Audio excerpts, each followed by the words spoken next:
Good evening and welcome to the May 28th Planning Commission meeting. Will the secretary please call the roll? Yes. Commissioner Moran, Here. Commissioner Count, Here. Commissioner Kwok, Here. and Chair Needing. Here. And for the record, Vice Chair Klopp and Commissioner Strongman and Commissioner Anderson are absent tonight, and they did notify staff in advance. So we have 4, and we do have a quorum. Thank you. Perfect. Thank you.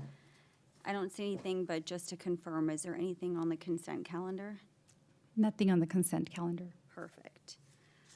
So there are 2 opportunities for the public to provide comment. The first one is during the agenda item as it pertains to the agenda item.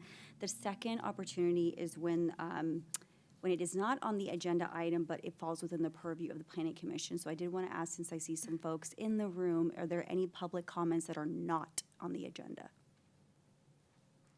Seeing none. I want to ask my fellow commissioners if there's been any ex parte communication. Seeing a lot of shaking heads. Okay, then let's move on to item number 4A, which I believe it has been postponed. Go ahead. That is correct. So we are pulling the cash-in short-term rental Y25-105 project off the agenda, and it will be scheduled to a date uncertain. So it's continued tonight. Thank you. Perfect, thank you. So now moving on to item 4B, application Y2506, the Kraus short-term rental. Does staff have a presentation? And before we begin, I wanted to introduce Maylee Sheehan. She is the city's new assistant director, and we are very thrilled to have her to be a part of our team and also to lead our team. So please welcome Maylee. Welcome. Thank you all. Press. Nope. Still learning the buttons. Anyways, thank you all so much for welcoming me. I really look forward to getting to know all of you more and serving this wonderful community. Well, we're glad to have you here. Thank you so much. Okay. Good evening, Chair, Vice Chair, and members of the Planning Commission. My name is Stephen Cook, Assistant Planner with the city's Community Development Department. Before you this evening is a request for a conditional use permit to establish a short-term rental within an existing single-family home located at 635 Mandarin Lane. The associated planning application number is Y25-086.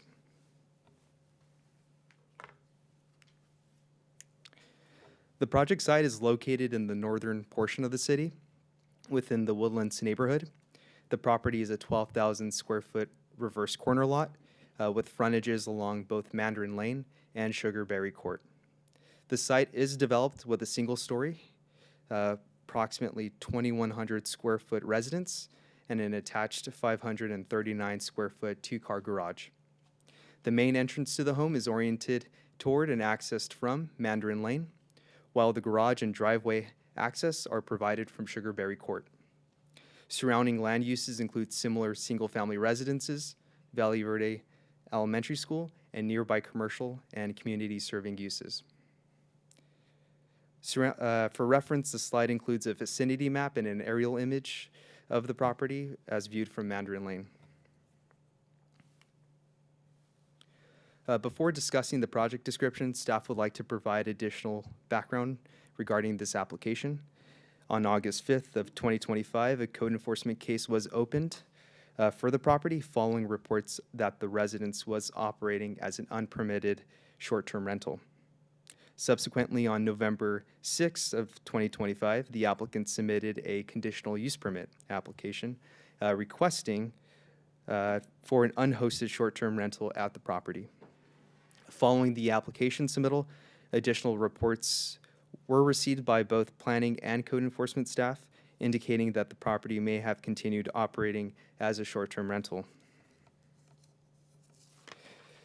As a result, on March 23rd of 2026 of this year, planning staff issued a letter to the property owner advising that the online advertisements be removed and noting that the operation without the appropriate permit constitutes a violation of the city's municipal code.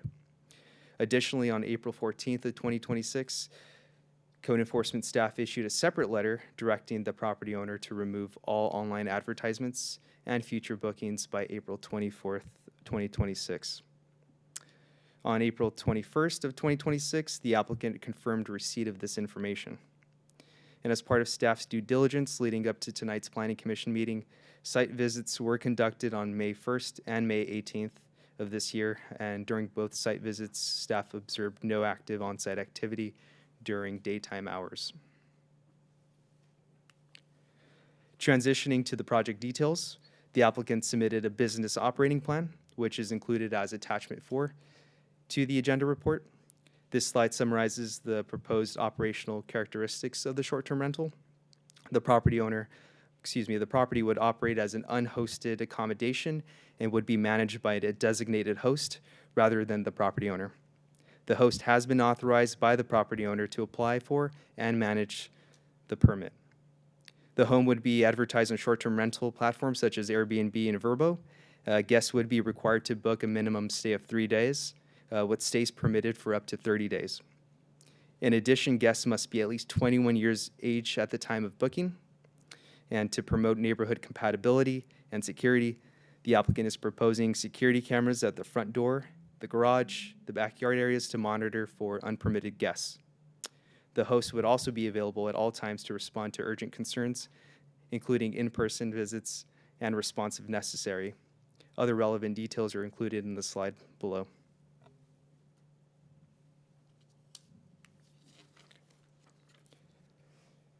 The slide includes the property's existing floor plan. Labeled in yellow is the 4 bedrooms within the residence.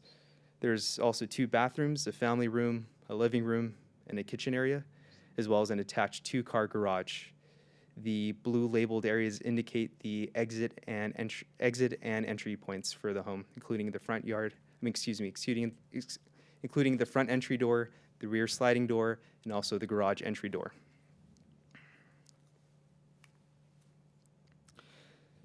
The project is required to meet the standard conditional use permit findings as indicated on the slide. Staff has included a response to each finding contained in the draft resolution. The project has demonstrated compliance with the city's general plan, zoning ordinance, and public health and safety requirements. The project is also required to satisfy the findings contained within the bed and breakfast inn ordinance. This slide outlines each of the required findings, and based on staff's review, the proposed short-term rental has demonstrated compliance with all required findings, with the exception of finding C as highlighted. Finding C requires that the length of stay is no longer than 1 week. However, the ordinance contains a provision in finding J, again as highlighted, that the Planning Commission can make an exception to grant a longer length of stay. Staff believes that extending the approval up to the requested 30 days would not impact the residential character of the neighborhood and may potentially reduce the number of guest turnover. It should be further noted if the property was rented for a period of 31 days or greater, then it would be permitted by right. The project is categorically exempt per section 15301, class 1 existing facilities, since the project will incur within an existing home and is not proposing any modifications to the structure or the site.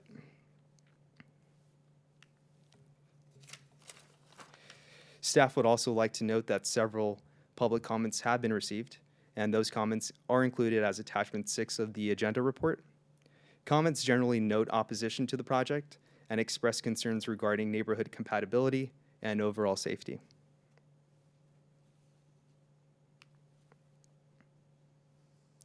Staff recommends the Planning Commission move to determine the project exempt from CEQA, adopt the draft resolution approving the conditional use permit for the short-term rental at 635 Mandarin Lane, subject to the conditions contained therein.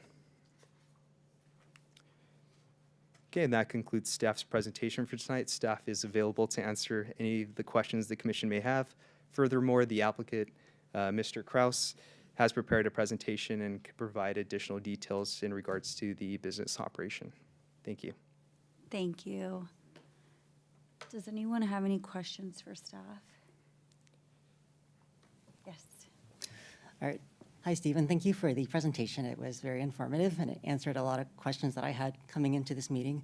I did want to clarify, it sounds like the code enforcement was called out to the site to look at the complaints from the people that filed complaints.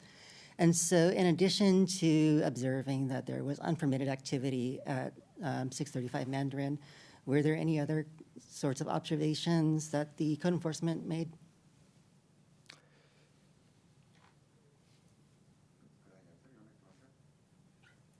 The, oh, Want me to you'll take let it? Yeah. So yes, I did check with the code enforcement officers and looked at the code case that was open for this project.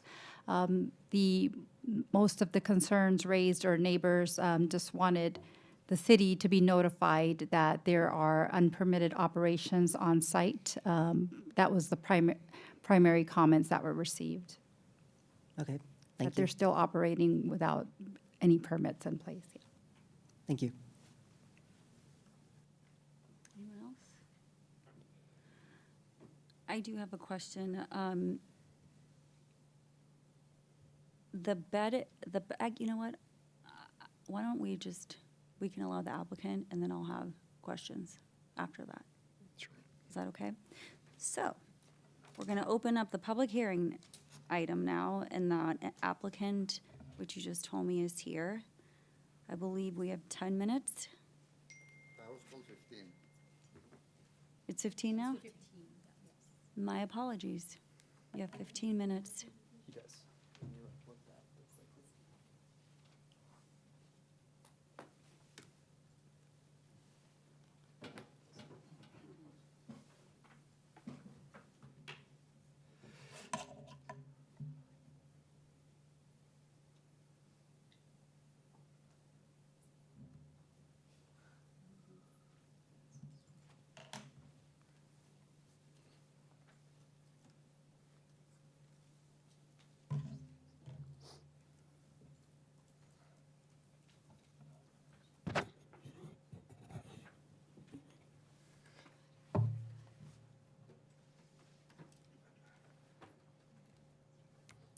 Okay, I don't know exactly your title, so city staff, thank you for having me. Give me the opportunity. Attendees, thank you for being here. So, on the next 15 minutes or so, I would like to explain to you how I manage this property and why it should be approved. So my objectives for tonight, sorry. Yeah, please speak into the mic. Okay, so my objectives for tonight would be, well, it's like all kind of like old code instead of the check mark. Okay, so understand the current short-term rental market in Days Bay and Walnut Creek, debunk misconceptions about short-term rentals operations, understand how technology and experience eliminates or dramatically reduce any risk, why 635 Manor Lane should be granted CUP. I will address any neighbor's concern, and then Q&A. If required, then the presentation is the business plan and list of all the requirements that I was asked to meet for this, and that I met. So I'd like to give an overview of short-term rental in Walnut Creek. Like, any guesses how many short-term rentals operate in Walnut Creek today? Any guess? Just throw me a number. Anybody? 30. Anybody else? 173. No, 173 operate in Walnut Creek today. So 173 short-term rentals. There are 7 on Almond Avenue. So this is very important for the city because this brings close to 800 guests a month to the city. Guests that go to Robert Plaza, have dinner downtown, rent cars. They provide $7.3 million of revenue to the city of Walnut Creek on a yearly basis. If short-term rentals will be an issue, and there's 170 in Walnut Creek, we would hear about it, right? You guys would be flooded with phone calls, but you don't, because it's a pretty safe operation. Who remembers when Airbnb and Uber just started? Everybody said, oh my God, who's gonna get strangers in their cars? Who's gonna drive strangers? Who's gonna invite strangers to stay in the house?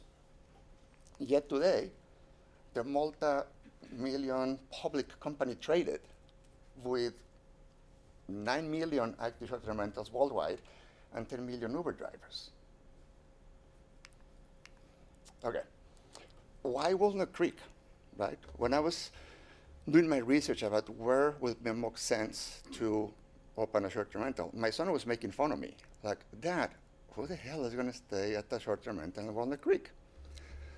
I did my research. So, short-term rentals don't host a typical tourist, right? Walnut Creek has John Muir and has Kaiser. Guests have stayed at my house because family relatives are having major surgeries. Hotels cannot accommodate that scenario. My very, very first guest, actually, family grew up in Walnut Creek. Mom was in hospice in Walnut Creek. Kids live in Sacramento, Chicago, New York. Mom was gonna die sometime in the next 2 weeks. The 3 siblings and a couple of cousins wanted to have a place to mourn, share pictures, talk, share memories. Do we expect them to do that at the lobby bar of the Marriott? No. There's a need for situations like this, right? Other common guests are people that come for weddings. There's a lot of weddings venue nearby, right? Bancroft Gardens, Heather Farms, the Hacienda in Moraga. Families come also to stay when there's big games, you know, St. Mary's versus Stanford, St. Mary's, Loyola, Berkeley versus Stanford, etc., right? A short-term rental provides a family environment, provides the feel of being at home, yet not at home. It's something that a hotel cannot provide, right? And also people like to stay here, go to San Francisco as a tourist, but don't stay in San Francisco because of homeless and potential crime issues. Hotels are also super expensive there. And people also stay here and go to Napa. Okay, other cities nearby. Alamo's a little cocoon, right? It's like tiny, tiny. Has like 2 off-ramps on the freeway. Have 9 short-term rentals. Pleasant Hill has 82. Orinda has 19. So I said, how many are in Walnut Creek? How many of you guys think are in the East Bay? Any guesses now? There are 5,200 short-term rentals operating on the East Bay, which provide $15 million on a monthly revenue for the East Bay. These are talking about examples of what short-term rental service accommodates. As I said, the family gathering about Grandma Hospice, I gave you that example. I had a family whose wife had major surgery at John Muir. They arrived 3 days before the surgery. Obviously, they stayed during the surgery. And then they stay like a couple of weeks for post-op because she needed to go back to John Muir for post-op several times, right? They rented a hospital bed. They rented a big recliner. No hotel is going to be able to do that, right? It provides an environment that helps things, right? Another real guest of mine was a widow mom and his teenage son, which was terminally ill. And they were trying a new revolutionary way to cure whatever the kid had at Alta Bates. They wanted to have a home, not a hotel. They want to have peace. They want a quiet place to stay, a place where the mom could cook for the son. That's an actual guest, right? hosted some weddings, not the wedding per se, but you know, the bridesmaids and the bride and that kind of thing. As was I said, but family trips regarding sports related for local teams. So regarding misconceptions about short-term rentals, parties, they're not allowed. I mean, to be in the short-term rental platforms, Airbnb, Vrbo, etc., you go through a background check. So the identity, who you are, and a background check is conducted for starters, right? Then the platforms don't allow parties. Parking. Most people that stay at short-term rentals either Uber or rent minivans or SUVs. I don't think I've never, ever had more than 3 cars parked at the house. No, noise. I have a French device called Minute that monitors levels of noise to a certain level of decibels. If the noise passes that level of decibels, the device speaks, saying you're being too loud, lower the volume, and I get notification on my phone. I also have, Steven says, I have cameras on the entry, garage, and backyard. So noise is very under control. Who are the guests? Are they dangerous, suspicious? Do we want them running through the neighborhood? I don't accept any guest that doesn't have a minimum of 3 reviews with 5 stars. Since guests are reviewed, and the reviews are public on the platforms, guests have very embedded interest in behaving, because in the future, a short-term rental host is not going to allow a guest who has bad reviews, right?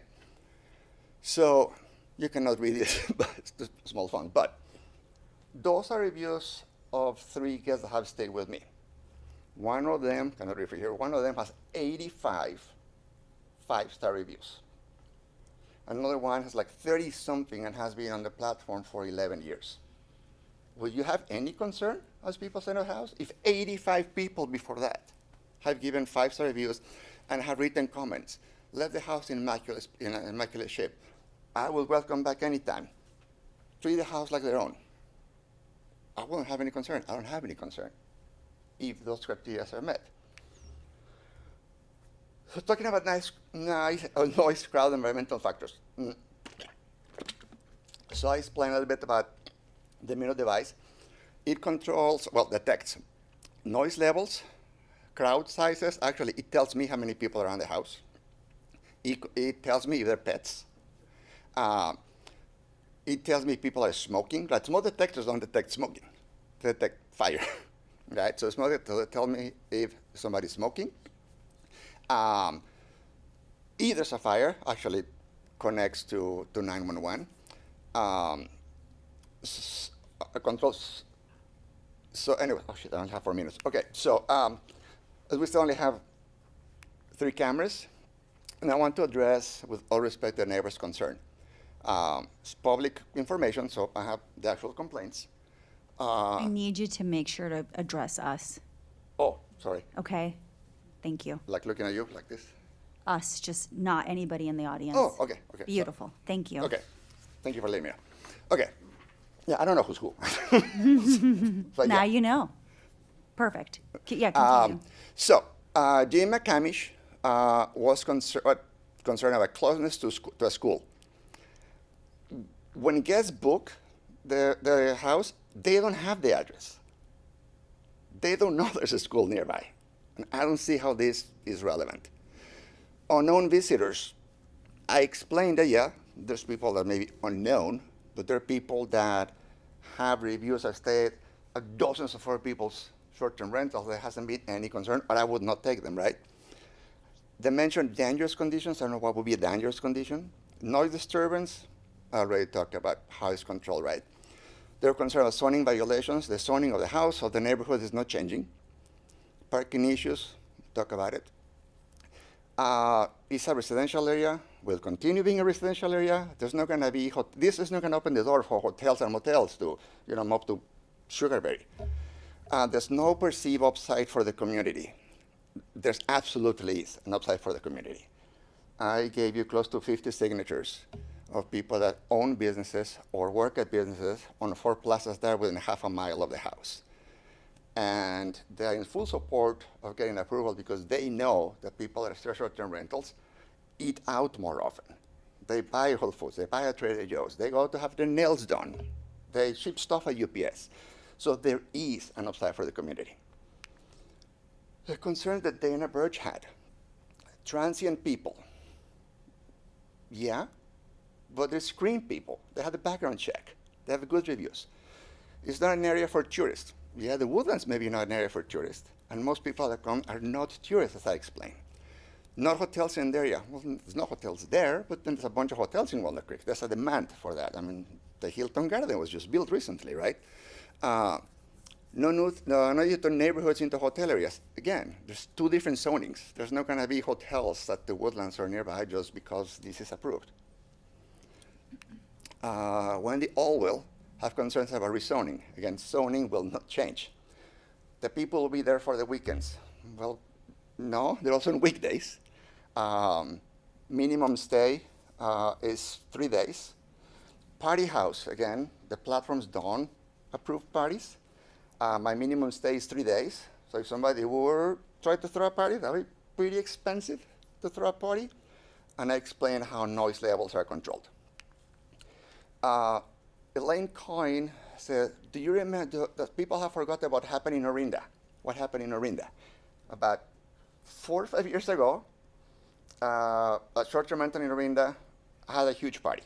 There was like 25 people or something like that. There was a bunch of cars and music and whatever. Why do we all know about Orinda? Why do we remember the incidents at Orinda? Because it's the only one. If there would be instances, negative things happening at Airbnbs with parties all the time, we wouldn't remember Orinda, right? If Columbine would have been the only mass shooting, we all remember it. There's one every 3 days, so we don't even, it's even hard to remember which were there. So we all remember Orinda because it was a complete outlier. Elaine also complained that it's bad to have Chick-fil-A in the neighborhood. Well, Chick-fil-A, that was 15. That was 15. Thank you so much for your Okay. presentation. The only code enforcement I received was that somebody complained that people knock at the door of some neighbor house at night to ask for the address. The house is clearly marked with light numbers, and I tried Apple, Google, Waze, and the drive my Tesla, and it puts you at the door. Okay. So, sorry, I went too slow. Thank you. Does anyone have questions for the applicant? Yes. Thank you. Sure. How many times would you say that the city has asked for the listing to be taken down while you were applying for the CUP? Twice, I believe. And one thing that I explained to Wade, I don't know his name, sorry, the last name, code enforcement Wade, he sent me screenshots of bookings. I sent him a screenshot of the platforms showing that I have modified it to minimum of 31 days and explained to people book months ahead, especially weddings. Like right now, bookings for October 27. So what I clarified to him, and he got it, is that yes, there were bookings for less than 30 days, but were done a while ago, and I sent him the screenshots of the bookings modified to 31 days. And is it listed currently? As 31 days. It's just 31 days? Uh-huh. Are you sure? Well, yeah, beerable, yeah. If I were to show you on my laptop that I could book it right now for a couple days, would you believe me? I wouldn't even be an error at the platform because he shouldn't. Okay. Because that's what I found. The platform make errors, like actually they took $2,400 of an account without a reason, but if you, I will call them because it shouldn't be. I modified. So you're saying right now that you, when the staff asked you to take it down, you made it just 30 days and more? If you go to Vrbo, you should not be able to book for less than 31 days. What about Airbnb? It should not either. But if you do, I mean, I believe you, you can, I will call them as soon as late because that's up running in their system. Okay. Have you had anybody booking just between the last couple days? For our October, Okay. That's all I have. Are there any, oh, go ahead. All right, thank you for the presentation. It was very informative. I did want to understand, so the number 173 short-term rentals, where did that number come from? I wanted to kind of understand that data point and yeah. see. So there's a website called AirDNA that gathers all the data from Vrbo, Airbnb, Booking.com, all the different platforms, aggregates all that data, and you subscribe to it because you use it for market research.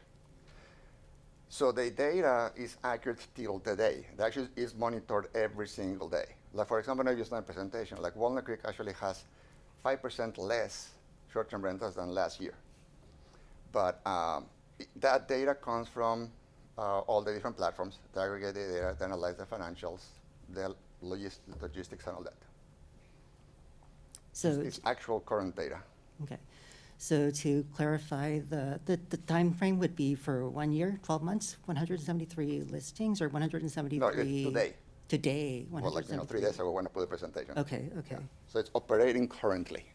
okay. And because it's an aggregate, that could mean that they could be double counting. So, no, it's not? No. The If it's sites on would several not be- platforms, no, it counts as one. Because they go by address. Okay. All right, thank you. Sure. Is the property owner here? No, but there's a letter that Stephen has saying that he is okay with, he doesn't have anything to do with the Just business. the letter. Does the property owner It's okay with live me. far doing- away or was unable to attend for some reason? I was told that he didn't need it to be here. Oh, okay. And he doesn't have anything to do with the operation.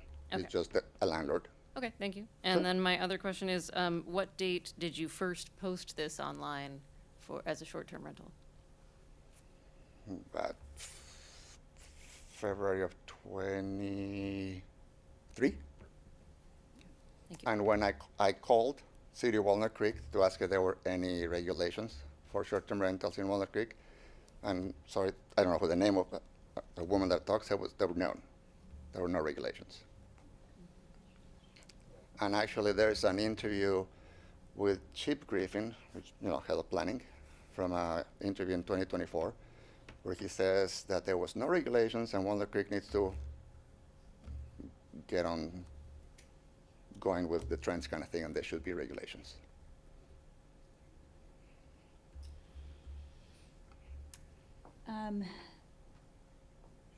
I wanted to ask, it looks like you've done a lot of research in your presentation.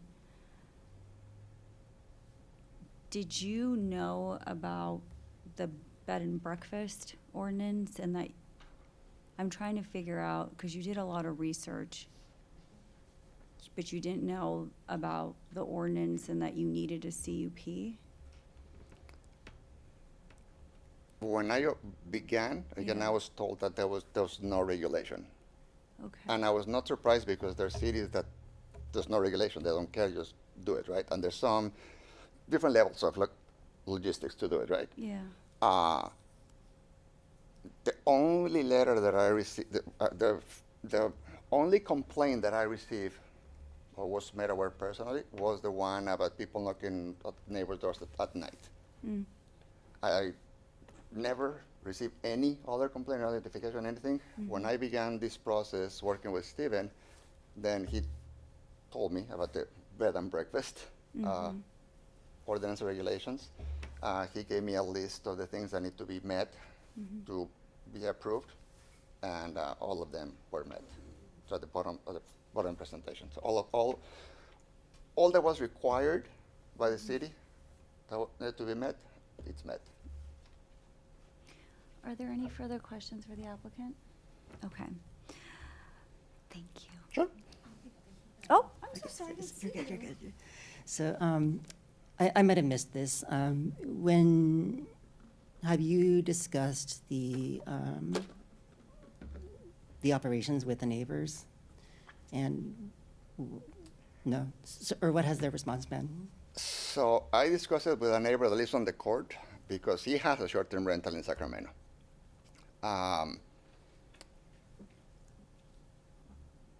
I was unpleasantly surprised when I was told that there were 6 neighbors complaining, that none of them addressed it with me personally. Like, several of them have my business cards. I talked to a few of them, you know, in and out, driving, doing something in the front yard or whatever. And I was thinking about talking to them, like, you know, in the last week or whatever. But honestly, I was kind of intimidated because, I mean, somebody sent 7 emails to Stephen, right? So I didn't think that talking to them in person would have been a good outcome. So that's why I chose to get their concerns and address each one of them on a slide saying, hey, let me talk about these misconceptions, right? There's no rezoning. There's ways to control noise. People get screened. People get background check, that kind of thing. Okay, thank you. Sure, Okay, thank you. sure. You can sit down now. I know, Thank you I so will. much.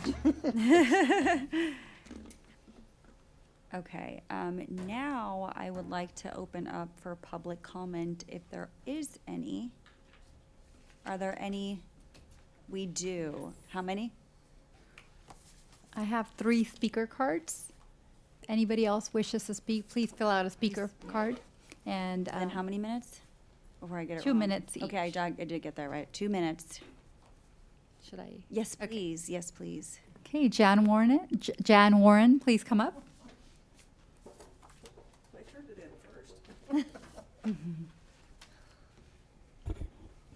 Jan Warren, I live in the Woodlands, past 40 years.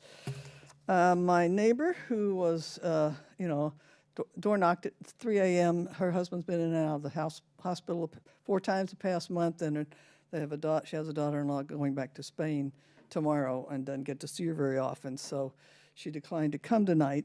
But she was the initial mover and shaker here because she sees everything going on. My driveway is across the lawn of the 635. So my initial concern was that the city was not getting revenue from this property. And it's still a concern now that I know how many others there are. And it was very frustrating to deal with the city. You go to the website, you look up a name, you talk to them, and then you don't know who's in charge of what, and then you don't hear back, and then you get, sent to somebody else. And a lot of this, of course, we didn't know. I went to city council in August, and then I later sent emails to the city, and then I followed up this spring. I don't know why the long delay between the application and May. I will say, I'll probably run out of time. Last weekend, we had people who were visiting or renting, and I went to put my garbage can out, and there was the car. There's a long street. They could have parked it on their side. It's a public street, but it'd be nice to be thoughtful. Allow me my place. Allow Lisa, who lives on the corner and can only park between her driveway and mine, a place to park. A primary question I have is the garage that is labeled as 2 cars. I've never seen anyone in there. We've heard that that's storage or something. People can't really drive in there and park. I just want everything, if you got a construction vehicle, put it in there that can't be there because it was. Thank you.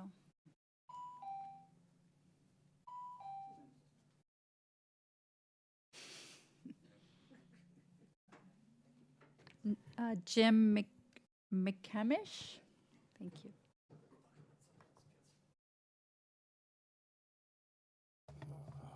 Hello, my name is Jim McCamish. My name is Jim McCamish. My wife Jane and I live at 714 Mandarin Lane. in the neighborhood. Along with our neighbors, I have submitted comments to the Planning Commission on this application, and I appreciate the commission is taking these comments into consideration. And I would like to have more time, but I would like to comment very briefly on Section 3A of the draft resolution concerning the CUP permit finding requirements. And as you know, the code is clear, very clear, that no conditional use permit may be granted unless the required findings are made, and this includes a finding that the use is consistent with the general plan. The draft resolution has concluded that the short-term rental satisfies all of the findings required by the code, but I would disagree.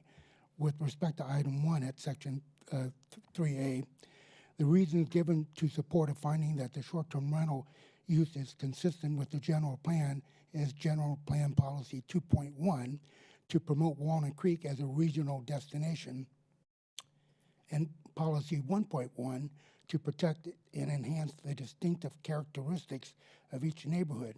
And this policy is apparently satisfied because there will not be a sign posted at the residence. In my view, these reasons are sufficient in a couple ways.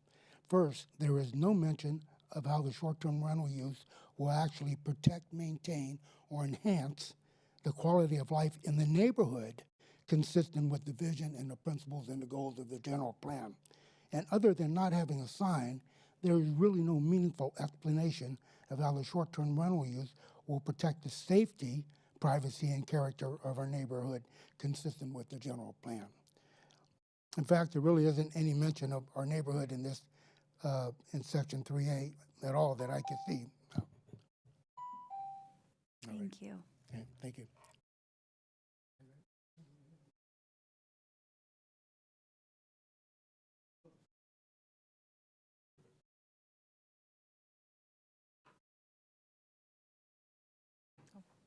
So sorry, Jane McCamish. Thank you.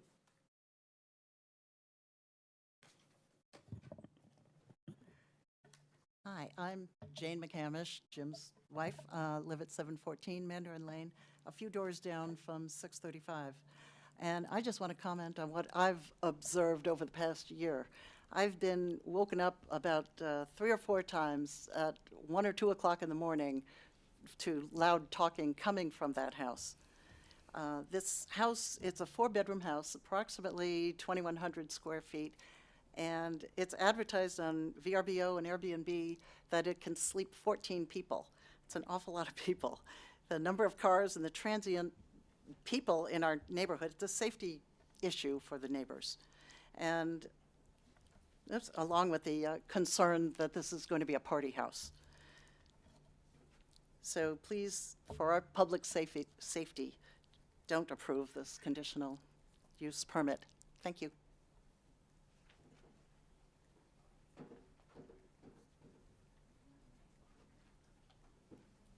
Oh, that's it? Okay.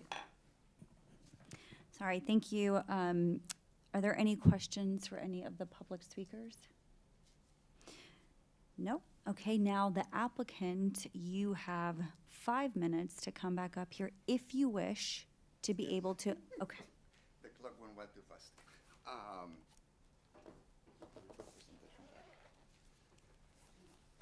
So I guess at the end of what I was saying, which I ran out of time, is that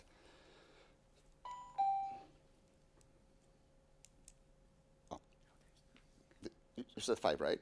Yeah, we're getting it, Oh, yeah, sorry. there you go. I have 10. No. Go ahead. So there's 3. That house has been a rental house for 14 years, right? And there's 3 types of people could be there, right? The typical 1-year lease tenant, right? The only criteria that the landlord cares about renting a house to somebody on a 1-year lease is their credit score and being employed, right? Those people could be there for a year or even after that with dogs that bark 24 hours a day. They can throw parties every single weekend. They can change the oil of the cars on the street, right? There's no filtering, there's no background checks, no criteria. The landlord cares for credit score and income, that's it. There's no concern about the neighborhood. I do, and if the house is a 1 year rental, hey, they're gonna have weeds 3 feet tall, right? Renters don't really keep the houses pretty. If you see the house that I manage, it looks like all the houses in the neighborhood. Pretty lawn, flowers, shrubs, trees, clean, well maintained. So the traditional route to 1 year tenant, I think could be a lot worse. If somebody that came to my house and knocked at 3 in the door, 3 in the morning, somebody's door, deeply apologize for that. But as I said, I drove 4 GPSs, and they drop you right at the house, and the house has 2 numbers. So that's benefiting the neighborhood. I think it's actually safer, quieter potentially, than have somebody with good credit, and God knows what else that family or person would do, right? It clearly benefits the local community. I have like close to 50 signatures of people that own businesses or work at Encina Grande, Citrus Marketplace, the Trader Joe's Plaza. I don't remember. There are 4 plazas, right? I pay people to clean the house, to maintain the yard. There's a handyman. So if this would not be approved, well, the wallets of several people would hurt. Mine, I would lose about 50% of my family's income. I don't know how I would get that income back. I mean, I would lose my house, basically, probably, where we live. I mean, it's a significant money generating for me maintaining my family. So I think, and as I said, there's many misconceptions about short-term rentals, right? Again, we all remember Adorinda because it was one event in many years. I mean, there's 10 million Airbnbs in the world. We don't hear a promise about that. And I have devices for noise control, devices for crowd control. I live very close. House is very well maintained. Everybody that goes to the house is very well screened and reviewed. Actually, I consider it a very safe and well kept operation that does benefit from neighborhood to the community nearby, the people that work there, own businesses there. To, as I said, $7 million in revenue Walnut Creek, 770 people benefiting Walnut Creek's community financials. So I think that there's still a lot of misconceptions that are not really, I don't know, say well informed. I think that, those are like, I don't know, not valid. I don't know what the correct way, the proper way to say it. So anyways. Thank you so much. Sure. Are there any comments for the applicant or questions? Yes. Thanks, Patrick. I have a quick question. It's about the reviews. So if somebody stays at your place or any place in Airbnb, they probably get prompted to write a review. What did you think and all that? How's the timing like that work out? They have 2 weeks to do it. Okay. So it's fair to say that if I were to stay at an Airbnb and the review came online 2 weeks later, it would stand to reason that I was recently at the Airbnb. Correct. Gotcha. Mm-hmm. Okay. Yeah. Thanks. Yeah, sure. Go ahead. I wanted to understand a little bit more. So you've gone into quite a bit of detail about the noise monitoring systems and the other cameras. And so have those been there from when this house started being listed? The cameras, yeah. The Minute device, just for about a year. Okay. Oh, so the noise monitors are much more recent than the cameras? Yeah. Okay. I mean, with the cameras, you can see how many people are there, but the actual device that sends a signal to my phone and says, hey, you're being too loud, based on decibel numbers that I set on the device, on the website device, yeah, about a year. And what led you to include the noise monitors? Is that in response? I saw an advertising on Instagram. I was like, oh, looks useful. Okay. So it's not that I was not solving a existing problem. I just saw an advertising. I was like, oh, that's pretty cool technology. Because it's not only noise, but it's not cameras. I don't understand how it works, but it tells you how many people are there, and it also lets you know if they're pets. They, document that, I guess, see either something at ground level. So I saw the advertising online. I was like, oh, that makes sense to have it. Okay, thank you. So, I had a couple questions, and I just caught this in something you said. Do you not live there? I live 7 minutes away with traffic or 3 without traffic. Okay. Do you manage multiple Airbnbs? No, just that one. So you rented this house for the specific reason to run this?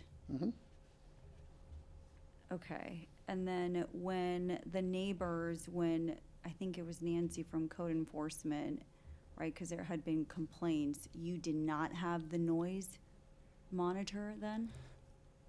I don't know how old is the complaint you're talking about.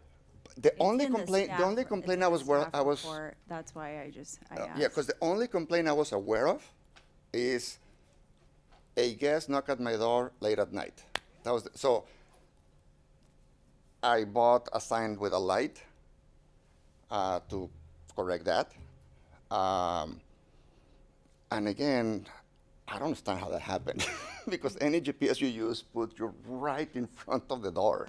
Right. And if they talk across the street, it's actually even versus odd numbers. So. Okay. Well, I think last time I messed this up. Does anybody else have any questions or comments for the applicant? No. Okay. Thank you so much. I am now going to close the public portion of this and bring it back to my fellow commissioners for discussions. So I would just like to talk about how we frame this discussion, because I think we can go in a lot of different directions here, and there's a lot of questions about timing or complaints or noise or things like that.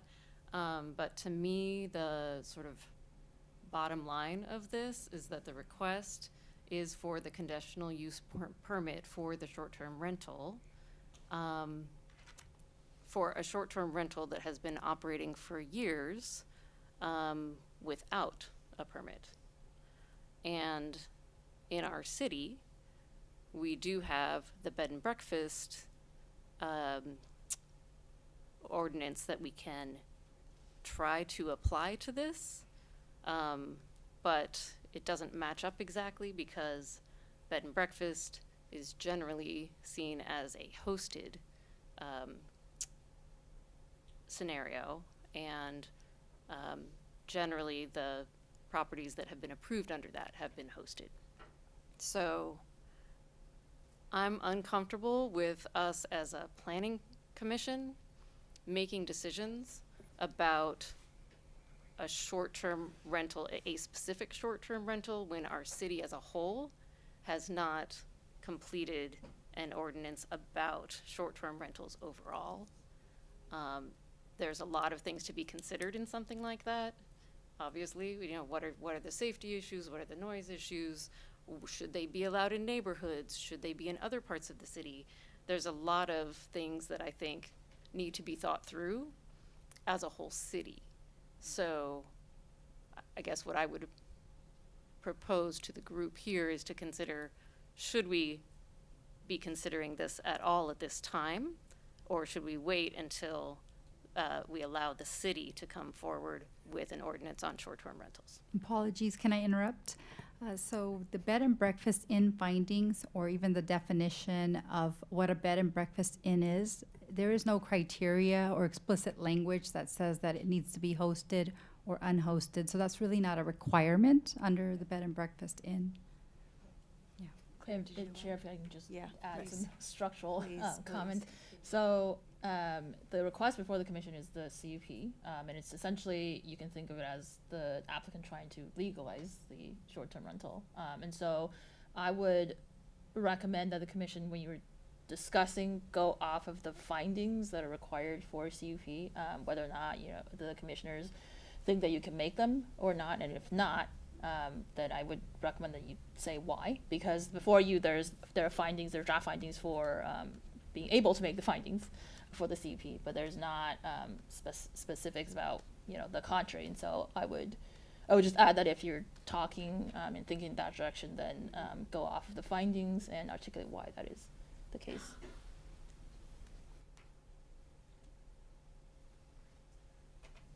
I'll jump in and just say thank you, Commissioner Cowan. And I appreciate what you're saying. And the last time we had to deal with a situation like this, I think I said, like, boy, oh boy, wouldn't it be great if the city kind of, picked up their bootstraps and wrote an ordinance. And I think that's probably coming down the road. But I also think that we kind of have to kind of play the hands where cards were dealt a little bit here. And I don't want to, as much as I agree with what you're saying, I would love to, everybody that applies for a CUP under the bed and breakfast, however antiquated that is, we can't wait for how many years it's going to take to get an Airbnb ordinance on the books of the city. So while it is, we're kind of have to make do with the language that we are given, I do think that we could make a decision tonight regarding this specific applicant. While I've got the mic, I have a quick question for staff too. Can we do that right now? Or are we just discussing? Yeah, Yeah. you could ask the question. So what I want to just understand is the time frame. And I hate to put you on the spot. So the applicant was given notice as part of the agenda report on March 2025 that they needed to apply for a CUP. They were actually given notice that a CUP was required in August of 2025. Okay. Where did I see March? Oh, March of this year, planning wrote a letter to the property owner indicating that any continuance of the short-term rental operation is a violation of the municipal code. Okay. Was the applicant told in August of 2025 that same thing? Right? So the applicant was told in August of 2025, hey, you're operating, this outside of the ordinance. You need to apply for a CUP. And until you do, you need to not have it for 30 days or less. Is that correct? That's correct. And how many times would you say that the applicant was informed of, I know you put it up on a slide, I'm actually looking at it, but put that into English for me. At least 2 times from the from planning staff, and it appears at least 2 times from code enforcement. Okay. So a total of 4 at least. Okay. Okay, thank you. So when I was looking through the findings, I was reading the resolution and our justification for these findings. And I found, in my opinion, that most of these could be made except the one where the staff highlighted, it's still highlighted on the screen. It's the third finding. The maximum length of stay for any guest shall be no more than 1 week. And this is where I have some hesitation, because on one hand, this 1 week maximum length of stay is it does tend to create a more increased rate of turnover of guests that are coming to the site and leaving. Whereas if we were to do the extension to the maximum stay of 30 days, which would be an exception under Section J, it might not, it's not guaranteed to, but it could reduce the guest turnover at the site. But because it's kind of a hypothetical, we don't really know. It depends on the market. Are people actually going to be there for the whole 30 days, or is that site going to be mostly for people that are in there for much shorter periods, such as weddings or business conferences, or they might be vacationing, especially going into the summer. The 30 days, I think is more of the extreme end, the extent of the stay, but I couldn't say that that would be the norm. Whether the 30 days would not impact the residential character, I can see the argument for that because of the lower turnover, but I think using the exception for the bed and breakfast inn findings would be more of the, if we're looking at these conditional use permits and we're looking at specific findings for bed and breakfast inns, we would want to first confirm that the first 9 findings would be there, and then if we couldn't make them the findings A, C, or E, then is that exception, does the benefit of the exception outweigh the negative impacts of it? And I don't feel a strong conviction right now at this point that making the exception for the maximum length of stay would change the outcome of the operations of the Airbnb. It could be shorter, it could be longer. And so at this point, I'm still kind of lukewarm on whether to approve or deny, but I think my lack of conviction does speak to me in some ways about what action we would take as a commission. Could you go back to the other slide?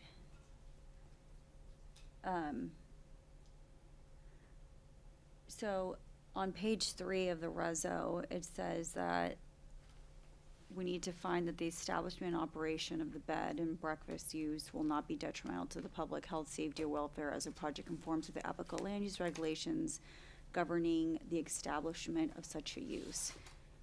I think what I'm having a hard time with is that what I was reading was that this approval runs with the land, not with the applicant. And normally in a housing subdivision that we see, the applicant subsequently becomes the owner because of some sort of purchase and sale option agreement or the like. And so there is an ultimate endpoint, with that vesting tentative map or design review approval that we do. And here, I'm having a hard time because the owner is not here. And so how will I know that if Mr. Kraus leaves, that since that approval runs with the land, how is another applicant supposed to determine that there's no public health, safety, or welfare? So I can answer that. Page 6 of the resolution, there is a condition of approval number 14. It says that this use permit shall remain valid only so as long as the host remains the same individual and entity that applied for this permit. If ownership of the short-term rental changes, the authorization for the short-term rental shall automatically expire. So this one does not run with the land. So he can't sell his business and that entity becomes somebody else? No, it's under this ownership or this authorization, and if it's any other person besides, I believe it's Hector Cross, who is authorized to operate this business, will not be able to operate the business at this site. It would be expired automatically. That's the condition that's been incorporated. But I do understand what you're getting at, Yeah. though, because we are normally interacting with the owner in this situation, and that was something that was referred to as well, that Councilmember Silva had previously noted that a CUP is normally with the owner. The other item I'm having a hard time with is to make the finding when the applicant is currently in violation of our code. I think that's the hard part that I'm trying to figure out. Because in these conditions that you've assigned on page 6, for example, it says maximum guest count of 10 at all times. I don't see some of this stuff, I didn't see that consistent with the business plan, but I could be wrong. Could we address that? So my question is, we've now, the planning commission has now, this is the second time where this has come before us. They've been in violation. There's been the applicants are astute, very, very well versed, tons of research, but then notwithstanding any research that they provided to us, there was an unknown of the ordinance and then subsequently operating in violation. So it was almost like coming back here to retroactively.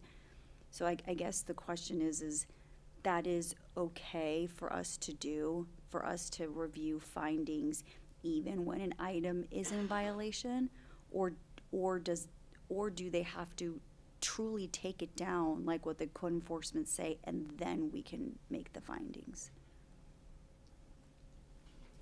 Well, that's, I guess, part of the consideration for making the findings, because the ordinance is there, it's a requirement, and so, it doesn't preclude somebody from, for example, if they didn't know about it, or they were just in violation, and they want to come and legalize their proposal, or the use. So it doesn't, that process itself is not prohibited under the code, and so that can be done, but again, because the CUP requires these findings, I think that's a part of the consideration for the commission about, how that would, how the facts before you and the testimony before you, how that can lead you to make the findings or not, or, impose conditions and that sort of thing. So I think my follow-up question to that would be, can we as a planning commission deny a CUP based on blatant violations, knowingly violating the ordinance after being told multiple times, for example? Like, I can rent this place right now for tonight for $500 for one night. Right, and I would say if that's the thought, then again, the commission should express why it is that, it leads you to not be able to make one of the findings. And again, these findings on the screens are for the bed and breakfast inn ordinance, and so there's the 2 additional findings, right, on this page about the CUP, which ties into the bed and breakfast ordinance.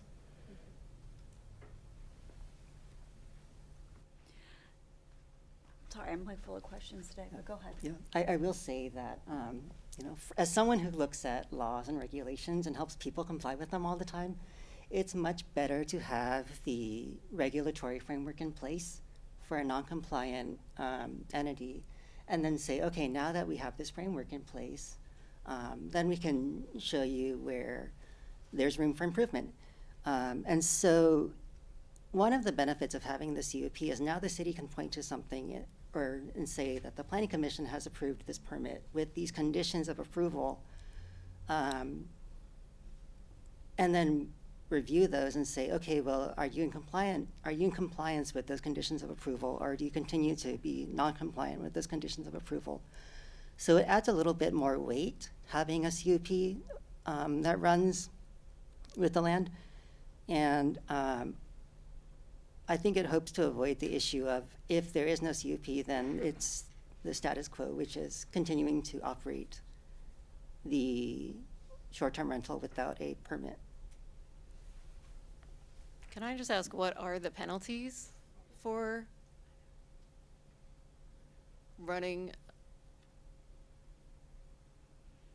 What are the penalties for running a short-term rental without a permit?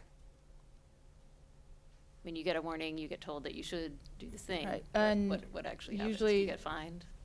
Right, and usually there's a notice violation from code enforcement, and I think the code, under the general code enforcement structure, authorizes the city to, to either file a complaint or impose fines. And I think the fines of a set amount, I think, is $100 per violation, but it's depending on what the city is taking in each instance. And so, if, for example, there's multiple violations, then, the penalties, the city might decide to to pursue those penalties in those instances. Versus if you already have a CUP and you violate those conditions, then what are the penalties for that? You lose the CUP? Right. The process is so that the CUP can be reviewed, reconsidered, and can be revoked. Right, and the CUP can be revoked if there's violation of the conditions, and there is a condition now in the resolution for that to happen. It's number 17.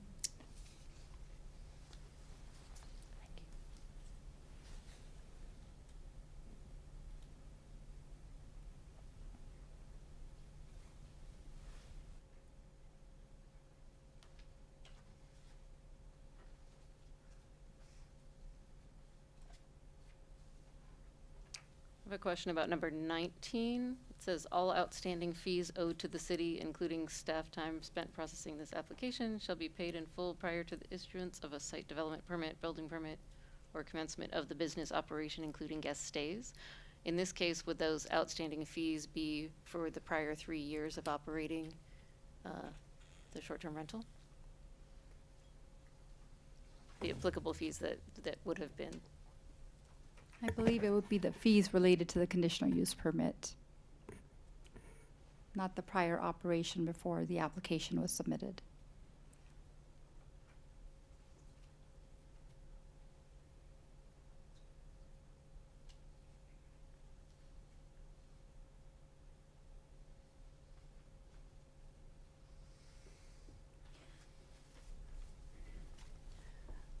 I think I would say it's, having the conditional use permit in place would be more advantageous, because then we have a framework to work with. If there continues to be documented noncompliance, then we can go back to the condition 17, which would be coming back before the commission to review the permit, to decide whether to amend those conditions of approval, or to determine what further action there would be needed. And so I think with the benefit of having that framework in place, plus the fact that most of the findings are met,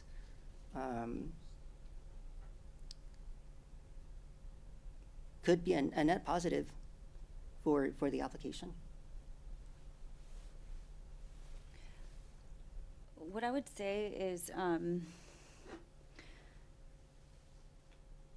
if right now everything is meeting the findings of the ordinance with the exception of the 30 days, then what I'm looking at, because we all read all of the public comments that came in, right? So we have that in the back of our head. So to your point, if we read the conditions on page 6, do we feel as a commission that those conditions address all of the public comments that were received? I don't think so. I mean, the issue we have, I think, is that we have regulations. They're not perfect.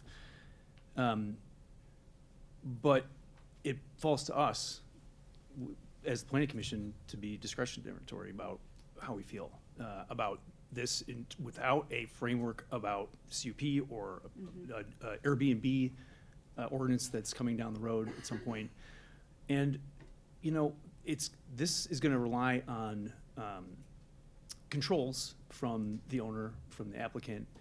And what we've seen over the since August of last year is 4 instructions to take it down.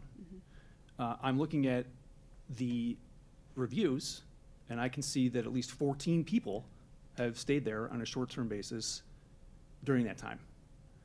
I don't feel comfortable granting an approval tonight just based on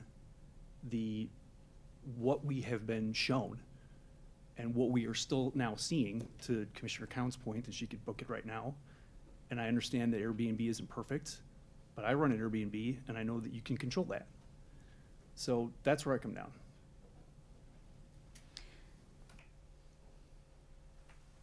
I would say maybe the place where that fits in terms of the conditional use permit findings would be under item number 2, that the proposed use, including any conditions imposed, will not be detrimental to the public health, safety, or welfare. I think I find it hard to accept that finding when we're in a situation of non-compliance. Go ahead. The other point I would make to the point of the conditional use permit is our decision's not the end of the conversation. And so whatever comes after this, the Airbnb or the short-term rental will still be there. It's still going to be the neighbors and the applicant working together to address the issues that are going on between them. And so we are, in some ways, one point or one step in this entire process to run a successful short-term rental business in a neighborhood that doesn't necessarily agree with the location of that short-term rental. And so with respect to public health, safety, and welfare, the working relationship between the applicant and the neighbors is a very critical point to examine. And I was hoping that when hearing from the applicant and hearing from public comments that there would be more of a dialogue about, how is this short-term rental impacting the neighbors? And less so about, while economic vitality is one of our priorities as a city, and it's good to have, it should not be the sole focus of the short-term rental and the benefits that it brings. So I think the way that the application was framed was a little bit too heavy on the economic benefits and less so on how are we working with the neighbors on this site. I think there's always room to continue the conversation, and that's where I think this permit would be one step in a longer process to obtain the goodwill of the neighbors and to be a good neighbor yourself as a person running a short-term rental.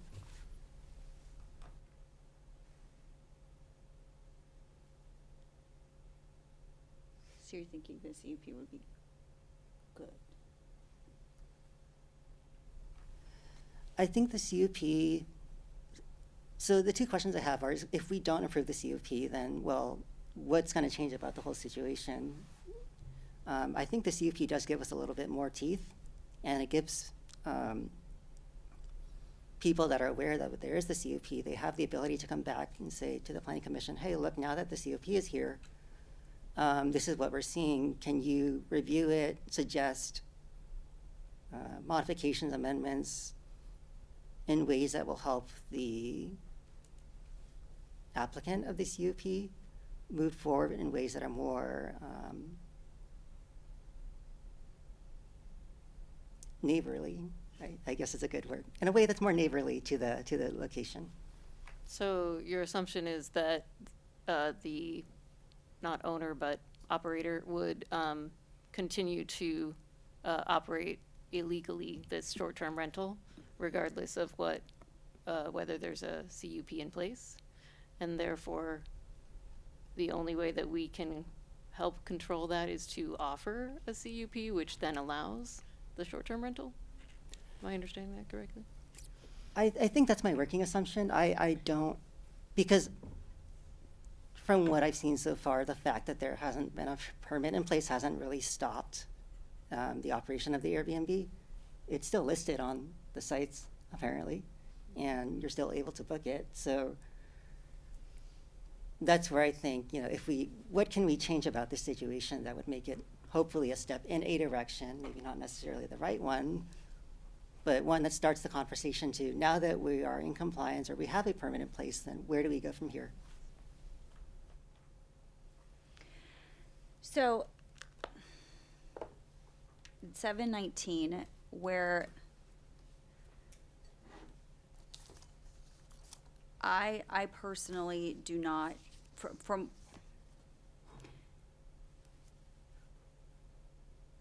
what I'm gathering, the applicant lives in Walnut Creek, and so. I do. Yeah, that's kind of what I gathered, or I gleaned, and so the applicant has done tons of research, and he acknowledges the ordinance, he acknowledges the enforcement that has come through. And so that's in one category. So I do like to believe that once someone has the knowledge of something, that they can subsequently implement it. The part that I'm having a hard time with is I'm having a hard time making a finding when we're sitting here and yet there wasn't it wasn't taken down. I think that's the part that I'm having a very, very hard time with. And so I think what I would be more comfortable with is I think the business plan is going in the right direction. I think the conditions of approval are while the ordinance is not super robust, there's always, it's interesting, and Claire, you as a land use attorney there's always an intent behind an ordinance, right? And unfortunately here, the intent, it's simple, but that's the problem, was that it left for a lot of interpretation. And so I would feel more comfortable is if we started clean. So if it was truly taken down so that we can be in compliance, and then we can come back here when it's compliant because it was truly taken down. It shouldn't take that long because all of the business plan was put together to be in compliance with the findings that are required of us. To me, that's how I'm seeing that I can make those findings by first starting out in a compliant state, because otherwise I'm having a hard time of how are the requirements of the findings being able to be met if currently the current requirement to take it down is subsequently not being met.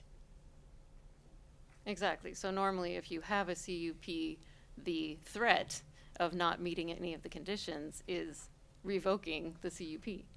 We're already in a situation where there is no CUP, so there's nothing to revoke, but it feels like it would be a reward to provide a CUP at this point in time. And that's where I think my discomfort is as well. In terms of continuing to get income from this property, it is still legal to rent for more than 30 days. You can still hire a gardener to keep up the lawn regardless of how long people are staying there.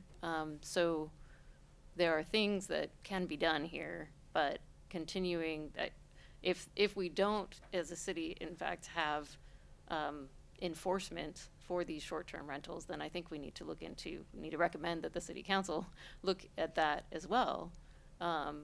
Because are we just continuing to allow these short-term rentals to run illegally across the city with no repercussions for them doing so? Yeah, just to clarify, so the city is able to enforce the code and say you're supposed to get a CUP, but you didn't, and so your short-term rental is not, in compliance as is here. So granting a CUP would give the property or the applicant that right to do it. So just a clarification. But nothing was done, the city didn't impose any fines when the violation was provided. Is that why, a bit of conjecture, but is that why we think that it wasn't taken down, even though there was multiple notices? Well, I can't speak exactly to that, but I think there's some time differences when the application came in trying to get a CUP and the notices went out, and so there's that process. But the point I'm trying to make is just that the city still has the code enforcement mechanism, regardless of whether you have a CUP or not. But the CUP gives the additional right to operate.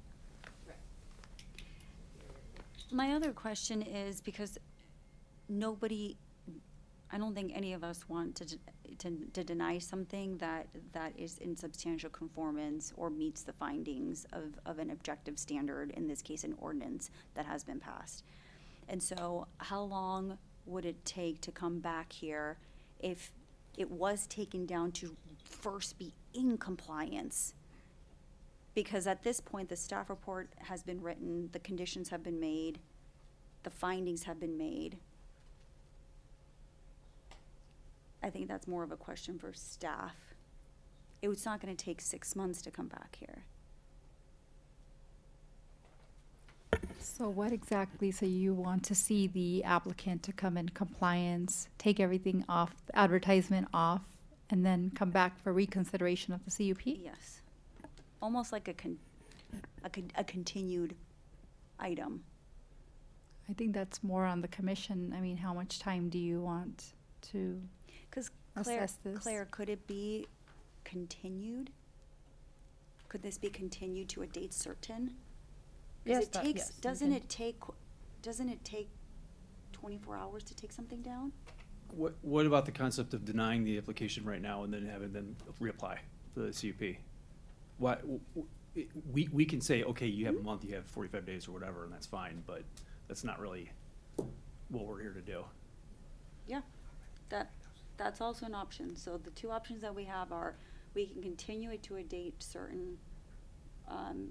Is there, with a finding that they would have to take it down within 24 hours? Or you deny it? Those are the two. Go ahead. If I could have some clarity on the condition number 16. So this one is the one that says that the use shall be established within 1 year of the effective date. Is that a way to say that, sorry, that's condition of approval on page 7. Is that a way to say that the applicant has to substantially comply with the conditions of approval within 1 year? That is more, that may not be very applicable in this case, but that is more for the applicant to pursue the use. And so if they got a permit, a CUP, but they don't do what they're asking the commission to allow them to do within 1 year, then we'd consider that Okay. lapse. What if we, yeah, so maybe another option we could do is, I know in the past when we've looked at permits, we can say that we'll have the permit be valid as long as there's no complaint of a non-compliance, assuming that the applicant starts clean and then go from there, say for a period of 90 days. And then if there is a complaint and code enforcement goes out and finds that there is no compliance at that time, then the permit would automatically lapse. I'm sorry, you're talking about if the commission grants a CUP? If we approve the CUP, yes, and then have that condition go in, it would be valid until a first instance of noncompliance. So if the CUP is granted, in order to revoke it, you have to give the applicant an opportunity to be heard about the revocation, and so that's why it's a use that's granted for the site, right? And so the condition wouldn't be able to say it's going to lapse because there is a complaint, but you have to, kind of find the violation, and then you have to give the permittee an opportunity to be heard about whether the permit will be revoked or not.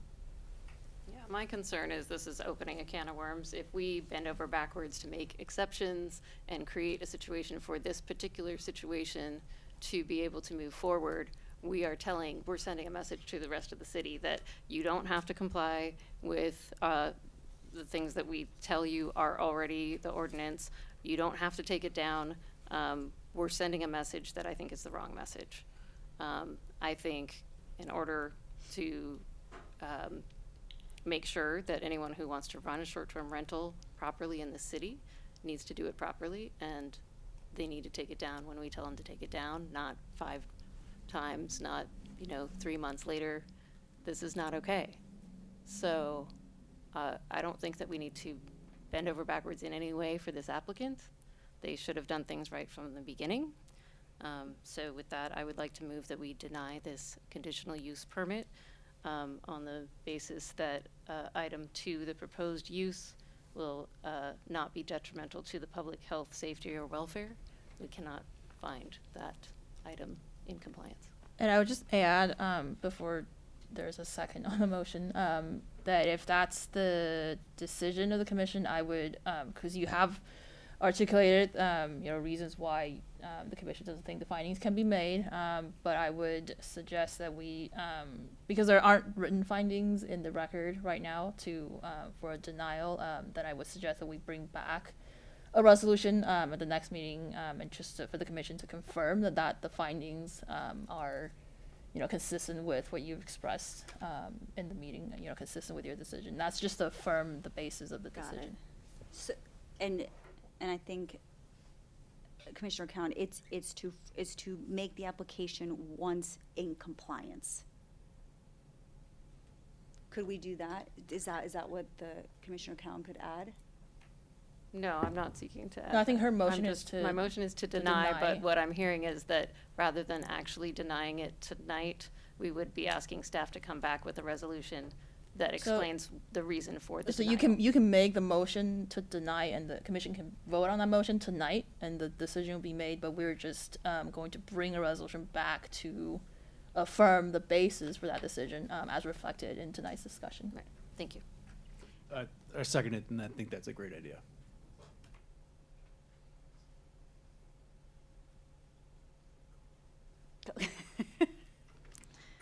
Okay, Commissioner Count, Yes. Commissioner Moran, Yes. Commissioner Kwok, No. No. Chair Needing. Yes. Okay. Motion passes. So it's 3-1. Okay, now moving on to item 3C, application number Y26017, location 1534 Locust Street for another CUP to extend alcohol hours. Does staff have a presentation? Oh, beautiful.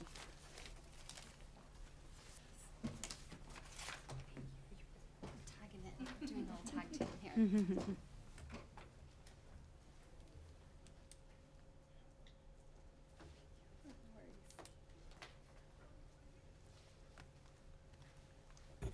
Hey, good evening, Commissioners.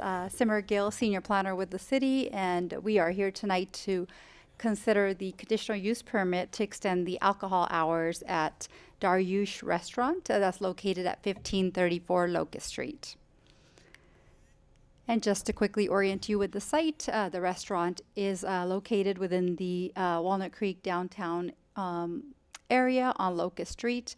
It is 1,710 square feet in size, and there is a small 105 square foot outdoor dining area. And the surrounding area does consist of similar restaurant, retail type uses. The site is zoned pedestrian retail, which does allow restaurant uses by right. And in order to serve alcohol, administrative use permit is required to serve alcohol till 11 p.m. And tonight the request is for a conditional use permit to sell alcohol past 11 p.m. And here is the current operations for the restaurant. The current operations were approved under a administrative use permit. The restaurant operates under a Type 47 alcohol business license. And the hours of operation are 11:30 a.m. to 11 p.m. 7 days a week. Alcohol is served both in the outdoor and indoor dining area of the restaurant. And outdoor dining permit does limit the alcohol service to 11 p.m. And the security measures on site include training and certification, the RBS training required for all employees that are serving alcohol, and a on-site manager is responsible to oversee the alcohol service, and there are security cameras installed in place on site. So the request before you tonight are the proposed hours would be extended till 1 a.m. for alcohol consumption, and the 30-minute last call reflects the 12:30 a.m., which is the end time for the sales and service of the alcohol. However, the consumption will remain till 1 a.m. And here are just some site photos and the floor plan to show you the restaurant space. And the area that I have highlighted blue on the floor plan essentially shows the seating area. And then there's a smaller outdoor seating area right in front of the restaurant. And the security camera locations are provided with that symbol. Let me see if I could use this.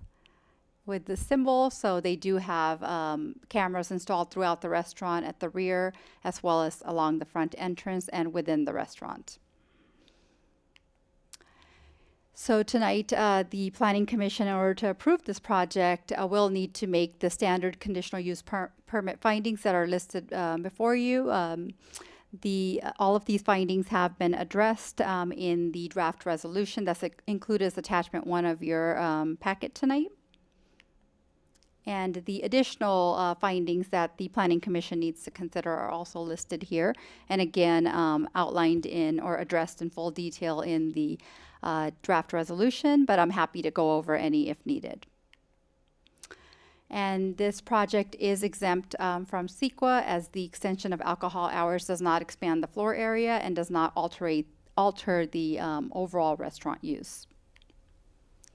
So staff does recommend tonight that the Planning Commission determine the project is exempt from CEQA under Class Section 15301 and adopt the draft resolution attachment 1 approving the conditional use permit allowing alcohol sales and service for the restaurant till 12:30 a.m. and consumption till 1 a.m. 7 days a week. And that is all I have for my presentation, but happy to answer any questions. Perfect. Thank you so much. Any questions for staff? And the applicant is here tonight. Oh, perfect. Thanks for your patience. Question. Just how does this timing match up with the surrounding restaurants nearby? Many of the surrounding restaurants, and I believe it's Vanessa's Bistro, as well as is it the Broderick's? Many of the ones on Locust Street do have extended alcohol hours that have been approved. And Walnut Creek PD is also here tonight, and they have confirmed that this restaurant, since they've been operating under the administrative use permit, which is the AUP, there's been no calls for service. Perfect. Anyone else? Nope. Okay, thank you. Thank you. So with that, I'm going to open up the public hearing, and if the applicant would like to come, you have 15 minutes.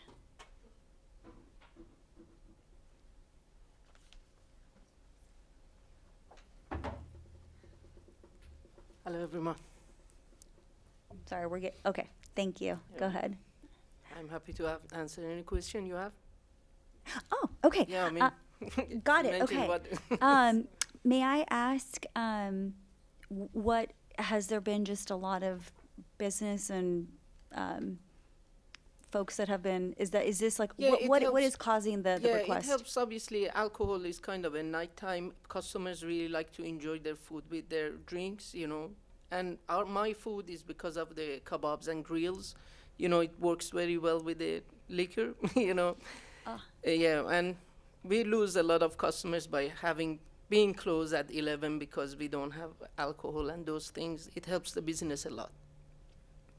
Okay. Yeah. Anyone else? Any questions? I actually have a question only because when we've approved this, it has come up.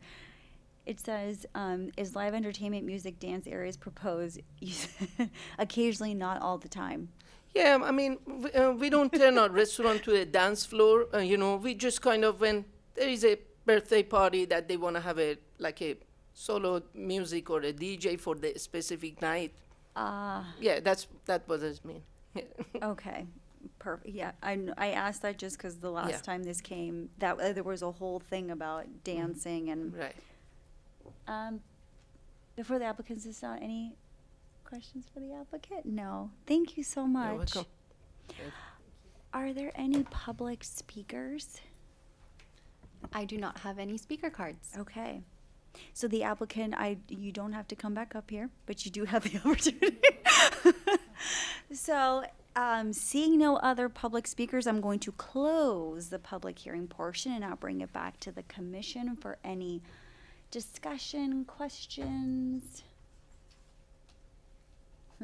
I feel that it's a very straightforward application. So I would like to go ahead and make the motion to approve the conditional use permit application Y26-017 as presented. I'll second.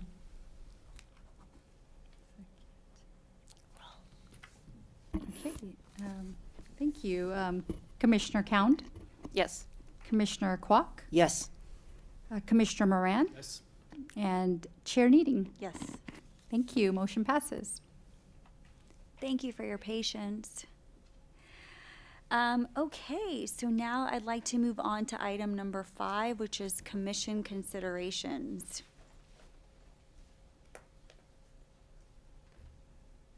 Nothing. Anything from staff? No, nothing. Nothing from staff. Okay, then. I think we can adjourn. Thank you so much.